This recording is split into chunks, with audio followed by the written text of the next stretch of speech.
کا انتقال دادا حضرت عبدالمطلب خانہ کعبہ کی نگرانی کر رہے تھے. گھر میں حضرت آمنہ رضی اللہ تعالیٰ عنہ کے علاوہ کوئی نہیں تھا. آثار پیدائش ظاہر ہو رہے.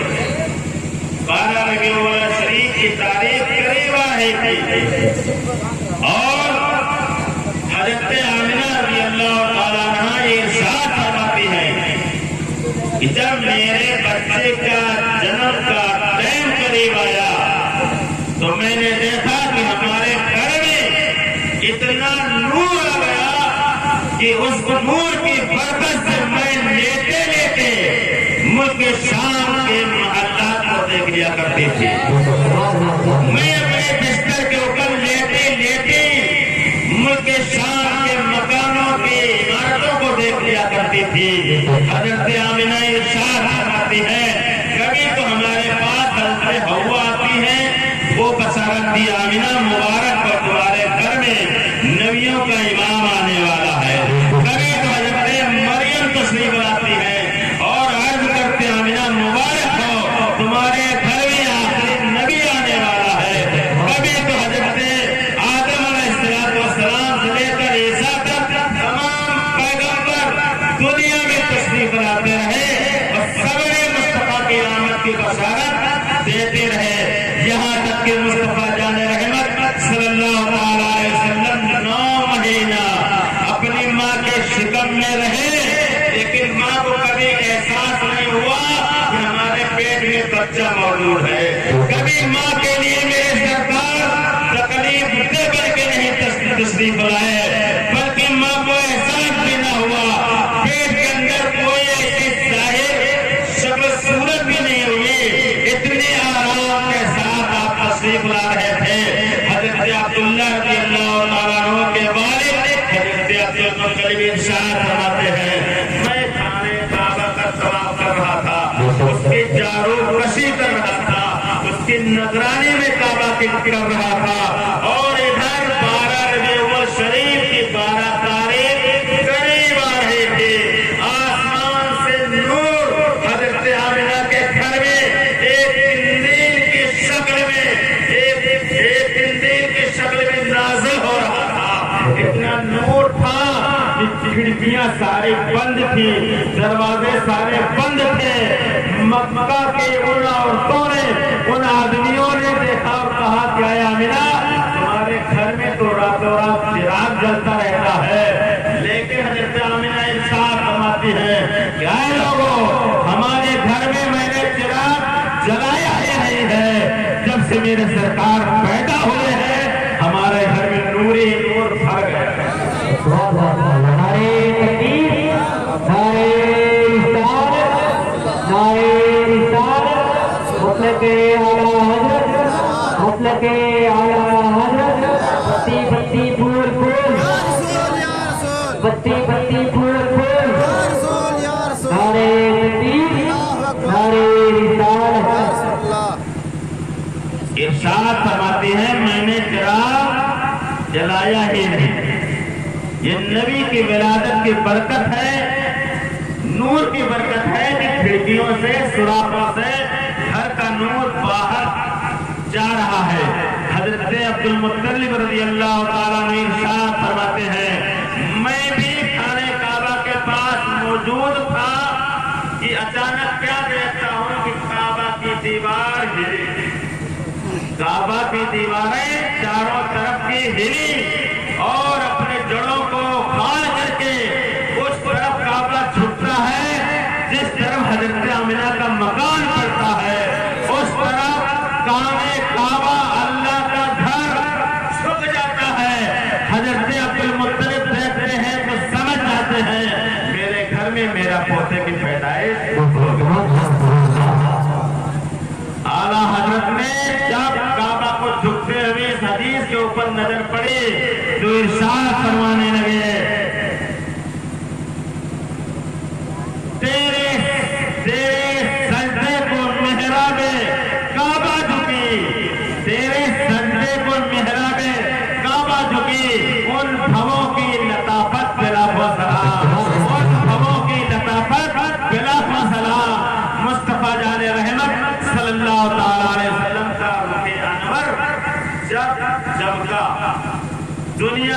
تشریف لایا تو حقیقت میں میرے سرکار کا ایسا رخ تھا، اتنا حسین و جمیل چہرہ تھا کہ جس کے دیدار کے لیے اللہ کا گھر یعنی خانے کعبہ میں مصطفیٰ کو سلام پیش کرنے کے لیے جھک جاتا ہے۔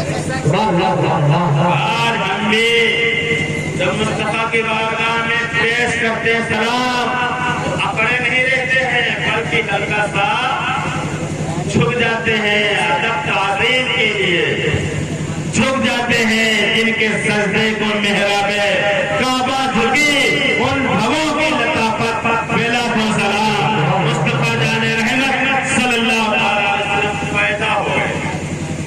ابھی چند دن کے ہیں، حضرت آمنہ گود میں کھلا رہی ہیں، ڈوریاں دے رہی ہیں، اچانک کیا دیکھتی ہیں کہ چند نوری آدمی آئے، چند نوری آدمی آئے اور ہماری گود سے بچے کو لے گئے، ہماری گود سے بچے کو چھین لے گئے اور غائب ہو گئے۔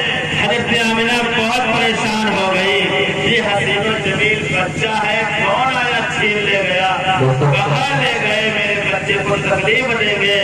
یہاں تک کہ تھوڑی دیر کے بعد وہی اللہ کی جانب سے جو فرشتے آئے تھے مصطفیٰ کو گود میں لیتے ہیں اور مشرق سے لگا کے مغرب تک، شمال سے لگا کے جنوب تک پوری دنیا کی گشت میرے مصطفیٰ کے کو لیے ہوئے کرا دیتے ہیں۔ میرے سرکار پوری دنیا کی سیر کر لیتے ہیں، پوری دنیا کے یہی بولے سدرا والے چمنے جہاں کے تھانے سبھی میں نے چھان ڈالے، تیرے پائے کا نہ پایا، تجھے حمد ہے خدایا، تجھے حمد ہے خدایا۔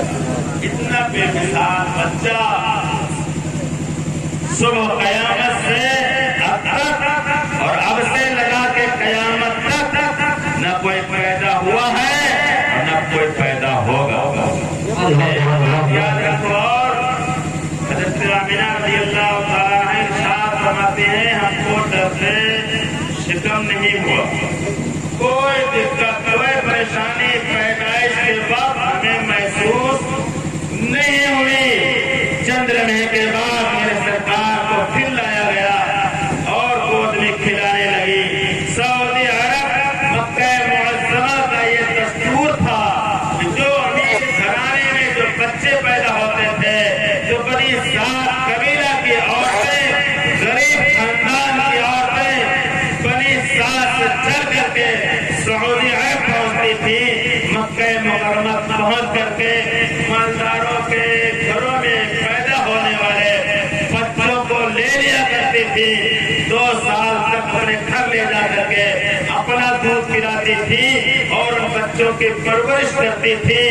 2 سال کے بعد جب وہاں پہ دینے کے لیے لے جاتی تھی تو ان کو امیر حضرات نذرانے کے لیے کچھ پیسہ رقم دے دیا کرتے تھے، جن کی ان کے بال بچوں کی پرورش ہو جایا کرتی تھی۔ یہ پہلے کا دستور تھا، اسی دستور میں ہمارے نبی کی آمد ہو گئی۔ سرکار کی تصدیق لے آئے، حضرت سعدیہ بہت غریب خاندان کی عورت، آپ کی اٹھنی بھی بہت کمزور لاغر، بڑی سال سے ایک عورتوں کا چھوٹا قافلہ تیار ہوا۔ غریبی ہے، چلے سعودی عرب مکہ مکرمہ امیروں کے لڑکوں کو لائیں، پرورش کریں تو ہمارا خرچہ تو بچ جائے گا۔ حضرت سعدیہ اور آپ کے ساتھ میں اور بھی عورتیں چل پڑی اور حضرت سعدیہ کمزور، آپ کی اٹھنی بھی کمزور، آپ کی سواری بھی کمزور، آپ کے ساتھ میں جانے والی سہیلیاں ان کے جانور ان کی سواری صحت مند تھی، وہ چلتے رہے تو آگے آگے وہ پہنچ گئی اور حضرت سعدیہ پیچھے رہی۔ امیر گھرانے میں جو بچے پیدا ہوئے تھے، ان عورتیں جا کر کے ان بچوں کو حاصل کر لیا، قبضہ کر لیا، بات چیت پکی کر لی، بعد میں حضرت سعدیہ پہنچی اور پہنچنے کے بعد مکہ مکرمہ کی گلیوں میں ٹہل رہی ہے، کمزور اتنی ہے کہ آپ چلتی ہے تو چکر آ جاتے ہیں، کمزوری کی بنیاد کے اوپر زیادہ ٹہل نہ سکی، بلکہ جو آدمی یا عورت سے ملاقات ہوتی تھی ان سے پوچھ لیا کرتی تھی کوئی امیر گھرانے میں بچہ اگر ہو تو ہم بچہ لینے کے لیے آئی ہیں، ہمیں بچہ دلوا دو۔ حضرت سعدیہ ارشاد فرماتی ہے یہی سب کوشش میں کرتے رہے، جب بالکل امید میری ٹوٹ گئی، کوئی بچہ نہ مل سکا تو میں دھیرے دھیرے اپنے رخ کو خانے کعبہ کی طرف بڑھانے کے لیے قدم کو آگے بڑھایا۔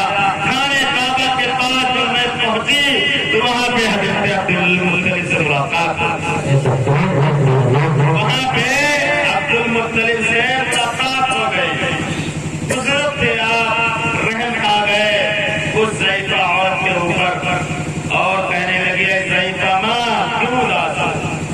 سعودی عرب مکہ مکرمہ ایک امیروں کا شہر ہے، یہاں رونا کیسا؟ تو حضرت سعدیہ نے ارشاد فرمایا کہ ہمارے ساتھ میں عورتیں اور آئی تھی بچہ لینے کے لیے، سب کی گود بھر گئی ہماری خالی، اگر کوئی بچہ ہو تو ہمیں غریب ہی کا دلا دو، کچھ تمہارا فائدہ ہو جائے گا۔ حضرت عبد المطلب نے ارشاد فرمایا جاؤ ہمارے گھر جاؤ، عبداللہ کے گھر جاؤ، حضرت آمنہ کے گھر جاؤ، وہاں پہ تم کو ایک بچہ ملے گا، اس کو لے جانا، اس کی تم خدمت کرنا، اس کا تمہیں اجر دیا جائے گا۔ حضرت سعدیہ رضی اللہ تعالیٰ عنہا وہاں سے پھر شہر میں آتی ہیں اور پوچھتے حضرت آمنہ کے گھر تک پہنچ جاتی ہیں، آواز دی، اندر سے حضرت آمنہ نے دروازہ کھولا اور کہا کیسے آنا ہوا؟ حضرت سعدیہ نے کہا کہ میں نے سنا ہے کہ آپ کے گھر میں کوئی بچہ ہے، ہم کو بچے کی ضرورت ہے، خدمت کریں گے، دودھ پلائیں گے، اس کے بعد ہم واپس کر دیں گے، ہم کو نذرانہ مل جائے گا، ہم کو تنخواہ مل جائے گی۔ حضرت آمنہ نے ان کو اندر بلایا اور کہا کہ یہ جھولے میں ہمارا بچہ سو رہا ہے، جھولے میں سو رہا ہے، اور جیسے حضرت سعدیہ نے میرے سرکار کے چہرے سے چادر کو ہٹایا تو اتنا چہرہ چمک رہا تھا کہ 100 جان سے حضرت سعدیہ میرے سرکار کے اوپر قربان ہو جاتی ہے۔ جب آپ مجھ سے پاتے ہیں سب پانے والے، میرا دل بھی چمکا دے، چمکانے والے، برستا نہیں دیکھ کر ابر رحمت خودوں پر بھی برسا دے، برسانے والے۔